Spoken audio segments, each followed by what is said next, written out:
host, Melinda, and today I am going to tell you a story about a man named Bo Kirk. He was from Post Falls, Idaho, which is a beautiful, beautiful town in northern Idaho, and it's in Kootenai County. And when I tell you that this town was beautiful, like it is breathtaking. In any which direction you're looking, it is mountains upon mountains upon mountains. And you've got your rivers and you've got your creeks, and it's full of hiking and hunting and fishing and anything outdoors. If you are an outdoors person at all, this is a dream town. And not only is the scenery insanely beautiful, but your townsfolk is insanely beautiful. It is such a polite place. Everybody is please and thank you and let me hold the door for you and hi, hello, how's your day? And everybody's friends with everybody. It's definitely a tight-knit community and just such an amazing place to either live or visit. And it was always that way until the heinous events that took place on October 22nd, 2016. These events literally shook this community from their roots, and it's very, very heartbreaking. William Kirk, who was known as Bo, was described by many people as a family man and a jokester and a prankster. He was just incredibly fun to be around, and his mission in life was to make people laugh. And he met his wife Amanda when they were only 16 years old. And when they got married, instead of walking down the aisle to traditional music, they both went running out with super soakers and sprayed the entire audience. Like, that's just the type of people that they were. It was all about fun and love all the time.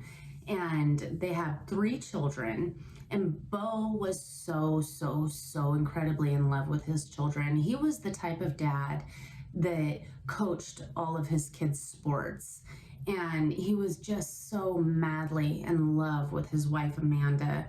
And like, they just had really the picture perfect life. And he was super excited because he had a brand new grandbaby on the way, and he just could not wait to meet this baby. Bo worked as an x-ray tech at Northwest Specialty Hospital in Post Falls, Idaho. All of his co-workers just completely adored him. They loved being around him. And Mike Lehman is actually Bo's boss, and he said that Bo very quickly became his best friend. And so on October 22nd, 2016, Bo leaves work at 7 o'clock, like he does every day. He is always home by 7:30 to have dinner with his wife and kids. And it takes him about 15 to 20 minutes to get home from work. Pretty short commute. And so at about 8 o'clock, when Bo still had not shown up, Amanda starts calling him. And his phone's going straight to voicemail. And Amanda starts to get a little bit worried because this is a little bit out of character for him. And so she ends up calling Mike saying, hey, Mike, do you know where Bo is? Like, are you guys working late? Is he in with a patient? What's actually taking place? And Mike is like, no, we closed down shop at 7 o'clock, but you know what? Let me run out to the parking lot really quick and I'll go see if Bo's truck is out there. So they hang up the phone. Mike goes down, checks, Bo's truck is not there. So he calls Amanda and he says, hey, Bo's truck is not in the parking lot. I have no idea where he is. He's like, why don't you check your guys' account and see if maybe he stopped at a store or just whatever. Maybe he has done something that would kind of show you where he is at this moment. And so Amanda waited a little bit, then she ends up checking the accounts.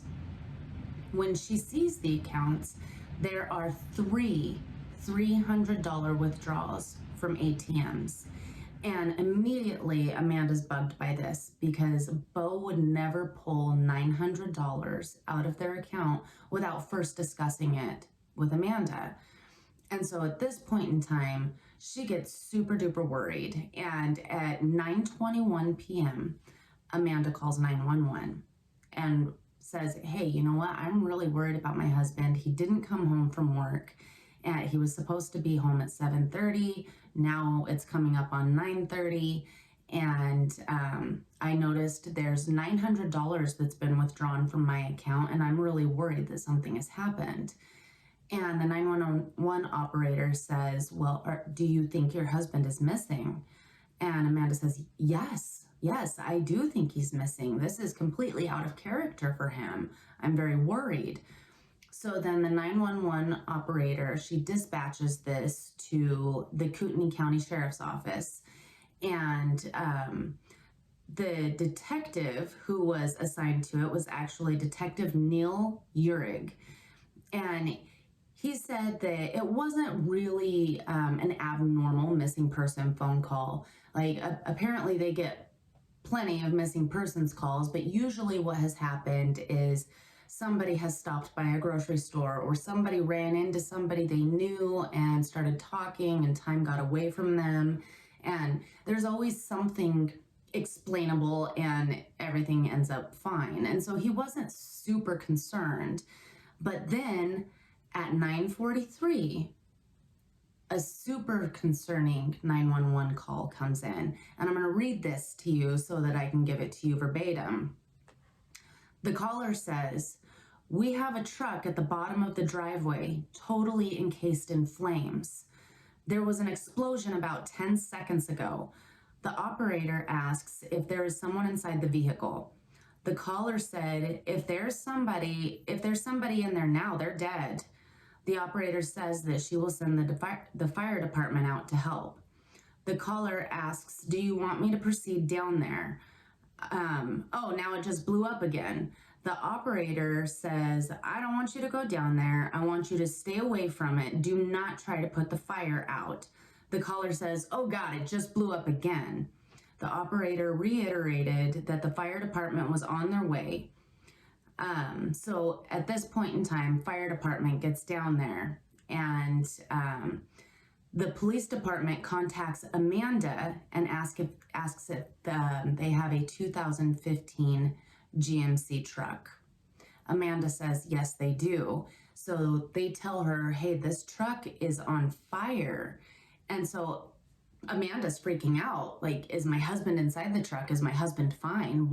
What's happening? Well, they don't know anything. They can't get close enough to the truck to even see, so they can't give her any information. So at this point in time, she is losing her mind, which I would absolutely be losing my mind if I thought that there was a chance that my husband could be in a burning truck. No, nope. I would be a mess. So once the vehicle was cool enough for the police to do their job and investigate, they found that an accelerant had been used, and there was like this trail back behind the truck where they had lit it and it burned all the way up. And they found shell casings by the truck. They did not see any human in there that they could tell at the moment, but the shell casings made them a little bit worried, but not too worried, just because this is northern Idaho. This is the mountains, and everybody in Post Falls owns a gun. Everybody in northern Idaho owns a gun. And it is not unheard of to find shell casings on the side of a road, even in towns like that. And so they weren't sure if this is an act of violence or if these shell casings are just kind of there from something previous. And so they're kind of wondering, well, did Bo set his own truck on fire, or is he in imminent danger? And so they don't have any information at this point in time. So finally they get the truck back to the impound lot, and the truck burnt so hot that it melted the entire interior and it melted all the paint off the truck. So it's just bare metal. And as they're going through, they're looking and looking for human remains, and there are not any human remains to be found at all. And so that was a bit uplifting that they couldn't find anything in there, and so they still have a little bit of hope, like, okay, maybe Bo's okay. And so they did let Amanda know, hey, we did not find any remains in the truck. So now the investigation really gets started. On October 23rd, Bo's sister Claudia actually calls the police department and says, hey, I want you to look at my dad for this. Like, I would not put this past my dad at all. So I guess Bo and Claudia actually had a pretty terrible childhood. Their father was very abusive. And at one point in time, their father actually kidnapped them at gunpoint and took them from their mother. But I get it, just a really shitty childhood. And, luckily they both came out of it pretty okay. But I guess 4 months prior to Bo going missing, Bo's dad had actually reached out to him via social media and told Bo that he was really sick. And he had indirectly been asking for money. And so Bo told him, he's like, hey, I'm really sorry that you're going through this. Nobody should have to go through this. And he just kind of ended it there. He didn't offer up the money. He didn't say he would do anything like that. Just said, hey, I am sorry you're not well. And so at that point in time, Bo's dad gets pissed off and he starts firing back all these messages and threatening him with violence and just a really heap of bullshit, like the things that a parent shouldn't say to you.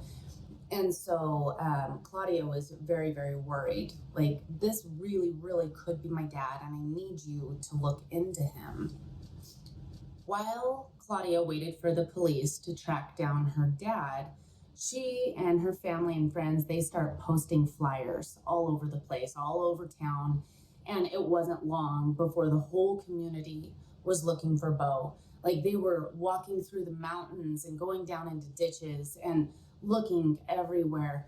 But the mountains in northern Idaho are so massive and there's so much land to cover that there just isn't enough people. Like, it's just massive forests all over the place. And so everybody's kind of coming up empty-handed at this point in time, but the entire community is searching for this man. And so during this time, while the community is searching, the police are able to contact Bo's father. And they said that Bo's father did seem genuinely concerned and very worried about his son. And he was wanting updates and everything like that. But they did check him out. And his father was not in the area at the time that Bo went missing. His father was in Arizona where he lives. So they were able to exclude him as a person of interest. So the police start tracking down the ATM footage because there was 3 different ATM withdrawals. So what they're usually trying to get footage from a bank takes a little while, but they were able to get some strings pulled and they were able to get some footage pretty quickly. Now, the man that they saw driving Bo's truck was definitely not Bo. This was a bigger man, and he had on a hoodie and like a handkerchief face covering that had like a skull on it. And all you could really see were his bright blue eyes. And everybody was just like, oh my gosh, who is this man? Like, nobody in Bo's family recognized this person. And so the police actually put this footage out on the news and said, hey, does anybody recognize this man? And at that point in time, the tips just start pouring in. People are calling and calling and calling. They were getting hundreds of tips. And they said that about 50% of the tips that were called in were said that it was a man named Kevin Bassett. Now, Kevin Bassett is a coworker of Bo's. He actually trained Bo, and Bo and Kevin were golf buddies. Like, they were pretty good friends in all of this. And so the police showed Mike, his best friend slash boss, um, this surveillance photo, and they said, does this look like it could be Kevin Bassett? And Mike says, actually, yes, that does look like it could be Kevin Bassett, but I don't like that, just doesn't sound like something Kevin would do. Kevin's not going to go out and do this to Bo. They're friends. So I don't understand it. Yes, it does look like him, but I'm not sure I think it is him. And so the police start talking to Kevin, and Kevin is complying and he's answering all the questions and everything. And Kevin told him, "Hey, I was hunting. I went hunting from Friday to Sunday. I was with this certain individual. They can tell you where I was hunting and where they saw me and this and that and the other." And so the police were like, "Okay, we'll get a hold of this guy." So while they are trying to get a hold of this person that Kevin had gone hunting with, um, Bo's really good family friend, his name is Brian Johnston. He reaches out to a known psychic in the area. Her name is Jennifer Von Baron. So he reaches out and says, "Hey, my friend is missing. Like, we have to find this guy. Is there any way you can help?" And so Jennifer, she's like, "Hey, I'll do what I can, like, see if I can channel him, whatever. I'll let you know what I can come up with." And so Jennifer starts getting visions of Bo and where Bo is. And she goes to bed that night and she looks over and Bo is standing right next to her bed. And so she's just like, "Okay, yes, I know where you are. I know where you are. I'm going to let people know you will be found," type of deal. And so on October 25th, Jennifer gets a hold of Brian Johnston and says, "Hey, these are the things that have been going on. These are the encounters that I have had with Bo, and this is where you're going to be able to find Bo. Like, he's there. He's waiting for you to come find him, pretty much." And so Brian Johnston grabs his uncle and they head into the mountains.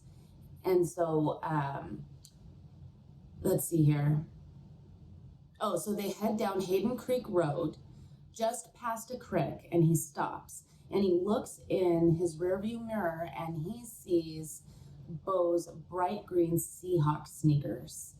And so he gets out of the truck, goes and looks, and he's just like, "I am sure that's Bo." And so he calls 911 and tells them, "Hey, I just found a body and I am pretty sure that it is Bo Kirk."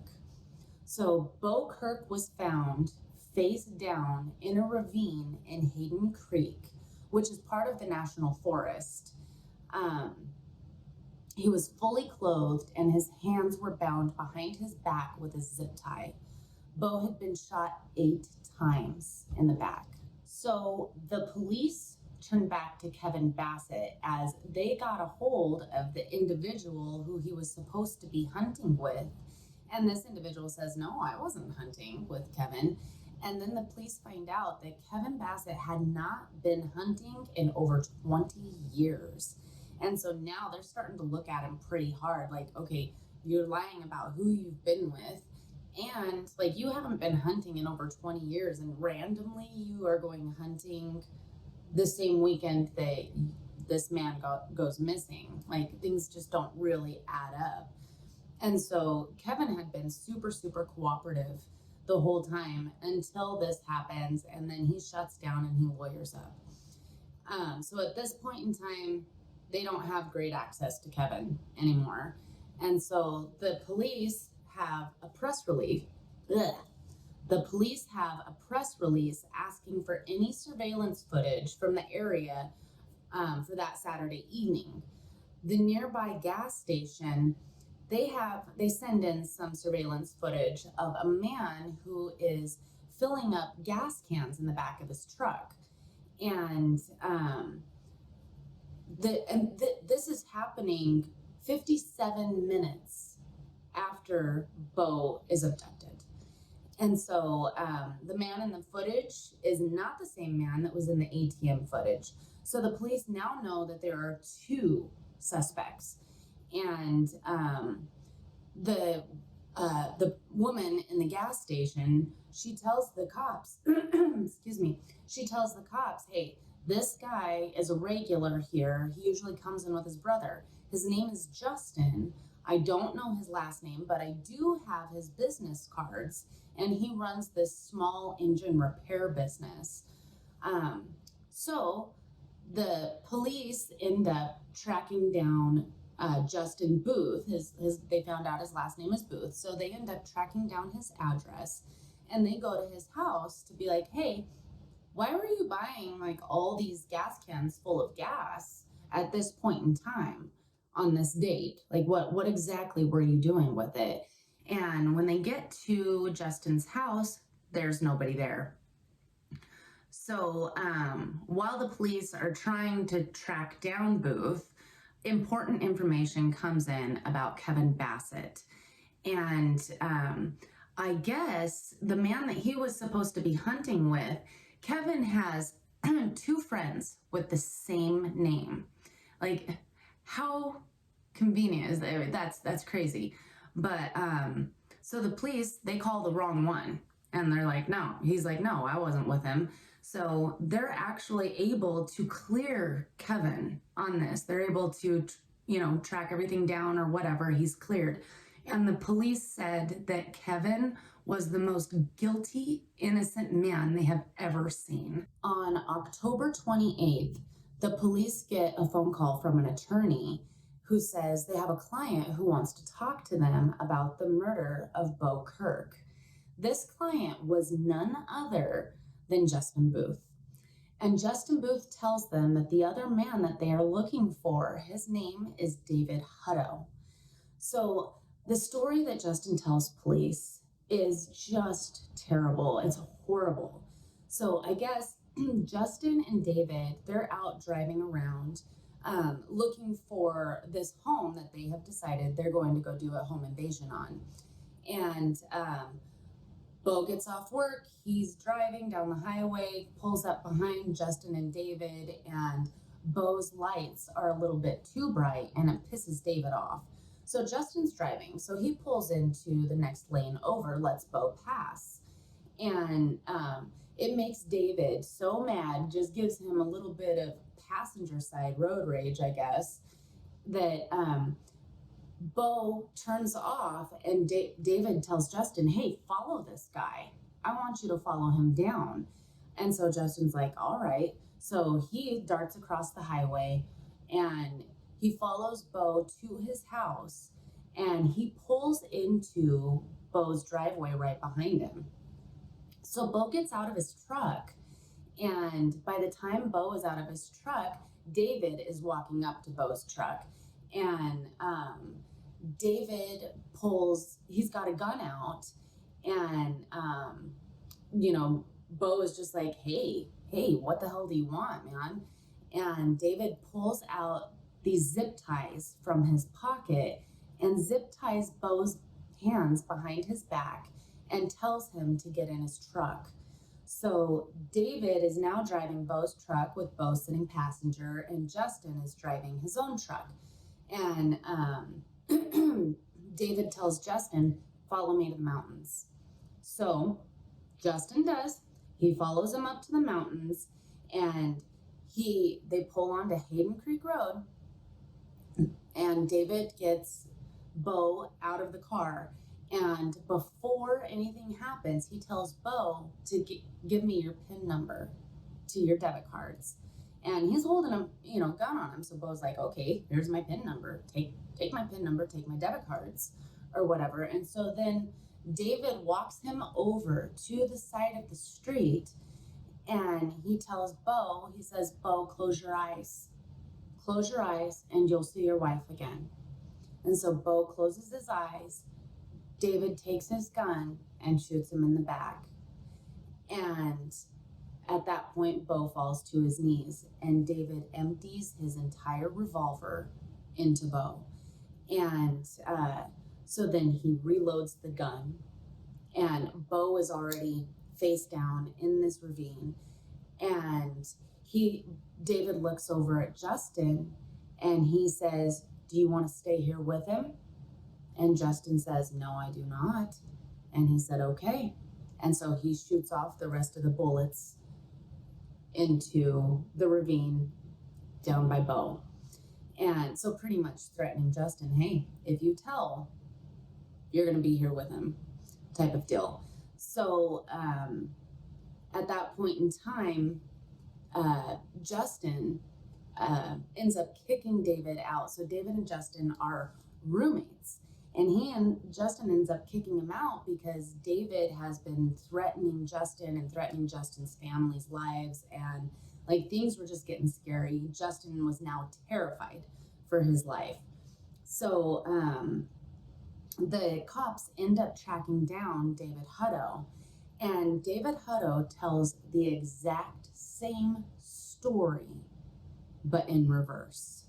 And so they ended up looking into a lot of different things, and they find this garbage bag at this place where David Hutto is staying, and it has the revolver in it that was used on Bo, and it has a cigarette butt in it, which actually has the DNA of Justin Booth on it, and it has a rubber glove in it that has the gun residue on there, and the DNA that was inside the glove was Dustin Hutto's. So at this point in time, they both they are found guilty. Like they're found guilty of kidnapping and murder. And so David Hutto is sentenced to 3 consecutive life sentences without the possibility of parole. He was deemed so dangerous that his jumpsuit had horizontal stripes to show this. He only gets out of his cell for 1 hour a day and is watched by 2 guards the entire time that he is out. Justin Booth is sentenced to 30 years to life with the possibility of parole. He is placed in a different prison than Hutto. So this is just such a heartbreaking story that just really shook an entire community. And I am so glad that both of these men were caught and justice was served. But my heart just breaks for Amanda and her children and Claudia and anybody who knew Bo. It is just insanely sad. So that is the story that I have for you today. And thank you so much for joining Mystery Loves Company. And we will talk to you later, Misfits. Bye.